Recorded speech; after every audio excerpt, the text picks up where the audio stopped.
The Miami Hurricanes men's basketball team just suffered their first loss against Drake. And while Drake is a great team and very well head coach and will likely give a lot of trouble to any team in March when the tournament comes, for Miami, it just seems like it was a bit of an off day. Now, while they shot 40% from the field and a little under from three-point range, it didn't feel like that. It felt like more of a 30% from the field and below 30% from the three-point line until like the end of the game when they were just chucking shots up just to hope to try and get a chance to spark something to get back into the game. But for Miami, there's a lot of ifs and buts about what's going on. There's no offensive set at all. It's the same set over and over and over again. There's no real offensive game plan. And if you don't have any shot creators or shot makers, then what's the point of having that offense out there in the first place? One of the main shot makers and shot creators in like Divine Ogichukwu or Jaleel Batia, they barely saw any minutes on the floor. Plus, the inside game was just non-existent. That's where the Hurricanes have been dominating on both sides of the ball, especially in the first 3 games of the season. Lynn Kidd was an absolute monster to start the season, but Lynn Kidd was barely a presence in any type of form in the game,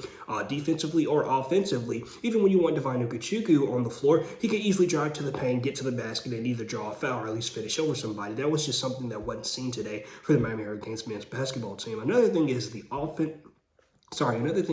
defensive side of the ball. Drake was just skipping into the paint.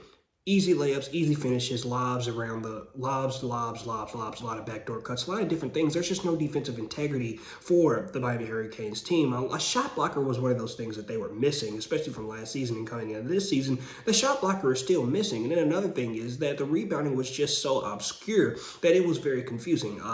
Drake had 14 offensive rebounds, while Miami only had 18 rebounds as a whole.